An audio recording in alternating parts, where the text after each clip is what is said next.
Hello friends.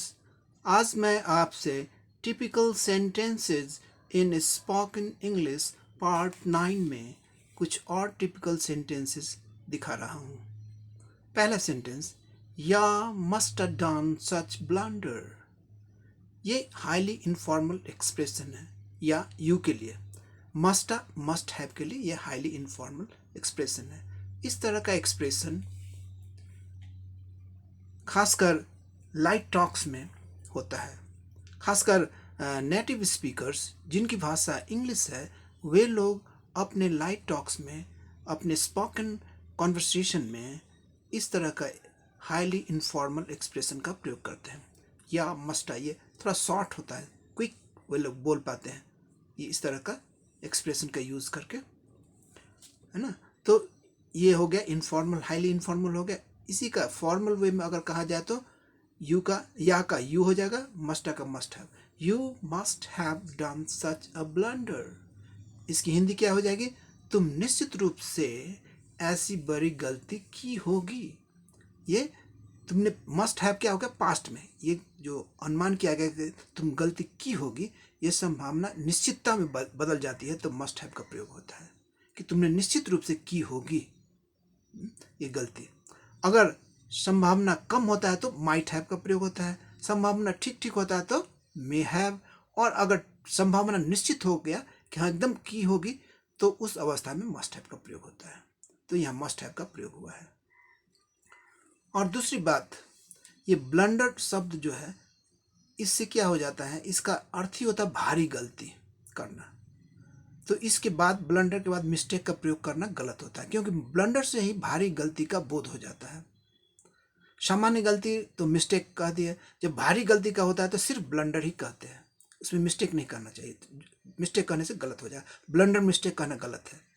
या तो गलती के लिए सामान्य के लिए मिस्टेक, या भारी गलती के लिए अगर यूज करना है तो ब्लंडर। ये ब्लंडर से ही भारी गलती का बोध होता है, इसीलिए सिर्फ ब्लंडर। और दूसरी बात, ये स्पोकन इंग्लिश है, इसलिए कहीं कहीं आर्टिकल ड्रॉप भी किया जा सकता है, जैसे सच ब्लंडर, है ना। अब इसी को फॉर्मल वे में लिखा गया तो मिलाकर एकदम आर्टिकल रखा गया, सच अ ब्लंडर किया गया, है ना। ये फॉर्मल वे हो गया एक्सप्रेशन। निश्चित, तुम निश्चित रूप से ऐसी भारी गलती, ऐसी बड़ी गलती की होगी। अब नेक्स्ट देखें, या मस्ट ना। मस्ट, मस्ट हो गया मस्ट है, मस्ट ना निगेटिव, मस्ट नॉट हैव। मस्टना भी होता है, मस्टना भी होता है और मसना भी होता है। मस्टना या मसना दोनों में से कोई प्रयोग कर सकते हैं, दोनों में से कोई कर सकते हैं। मस्टना या मसना, इसका अर्थ होता है क्या? Must not have done such blunder. ये हो गया हाईली इनफॉर्मल। इसका फॉर्मल वे में क्या होगा? यू या का यू, मस्टना या मसना का must not have done such a blunder. इसकी हिंदी क्या हो जाएगी? तुम निश्चित रूप से ऐसी बड़ी गलती, मतलब ऐसी भारी गलती नहीं की होगी। ये नेगेटिव, नहीं की होगी, है ना। मस्ट ना है, must not have done such a blunder. तुम निश्चित रूप से ऐसी बड़ी गलती अथवा ऐसी भारी गलती नहीं की होगी। अब नेक्स्ट देखें, या शुड कम। या शुड कम, ये भी हाईली इनफॉर्मल हो गया। इसको फॉर्मल तरीका से कैसे एक्सप्रेस करेंगे? या का यू होगा, शुडा का should have. You should have come, तुम्हें आना चाहिए था। वास्तविकता का तुम नहीं आए, लेकिन तुम्हें आना चाहिए था। इस सेंस में ये इस तरह का सेंटेंस बनेगा, यू शुड हैव कम, तुम्हें आना चाहिए था। अब नेक्स्ट देखें, या शुडना। या शुडना कमिटेड सच मिस्टेक। ये शुडना क्या हुआ? शुडा शुड हैव होता है, शुड का मतलब ये नेगेटिव हो गया, शुड नॉट हैव, या का यू हो गया। ये हाईली इनफॉर्मल एक्सप्रेशन हो गया। इसी का फॉर्मल वे में कैसे किया गया, कैसे एक्सप्रेस किया गया है? You should not have committed such a mistake. इसकी हिंदी क्या हो जाएगी? तुम्हें ऐसी गलती नहीं करनी चाहिए थी। तुमने गलती कर दी, तब कहा जा रहा है कि तुम्हें ऐसी गलती नहीं करनी चाहिए थी। उसके लिए you should not have committed such a mistake, तुम्हें ऐसी गलती नहीं करनी चाहिए थी।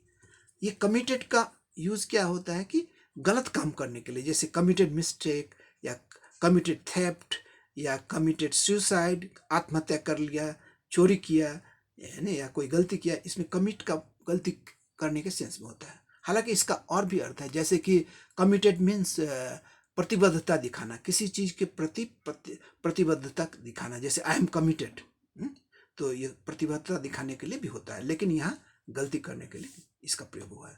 You should not have committed such a mistake, तुम्हें ऐसी गलती नहीं करनी चाहिए थी, है ना। शुड के बाद हैव आ गया, इसलिए पास्ट में चला गया, गलती नहीं करनी चाहिए थी, पास्ट का हो गया सेंटेंस। अब कुछ और एग्जांपल्स देखें।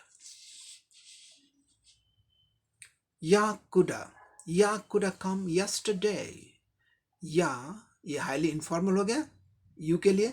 कुडा मीन्स कुड हैव, ये भी हाईली इनफॉर्मल, तो ये हाईली इनफॉर्मल एक्सप्रेशन हो गया। इसका फॉर्मल वे में कैसे एक्सप्रेस करेंगे, या का यू हो जाएगा, कुडा का कुड हैव, फुल फॉर्म इसका कुड हैव कम यस्टरडे।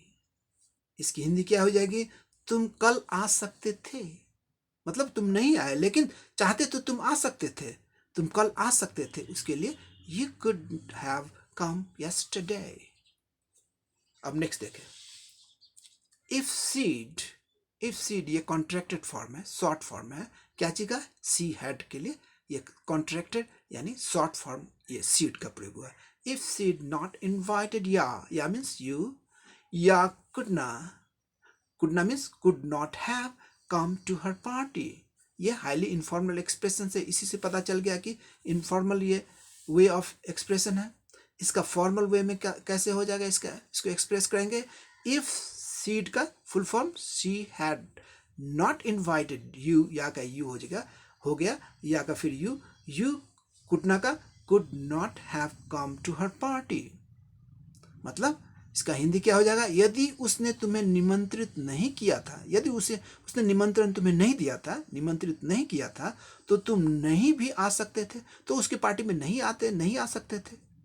लेकिन वास्तविकता क्या, पर तुम आ गए, और आने के बाद क्या हो गया, बिन बुलाए मेहमान की तरह तुम्हारी बेइज्जती हुई, क्योंकि बिना इन्विटेशन के आने के बाद बेइज्जती होगी, वही हो गया।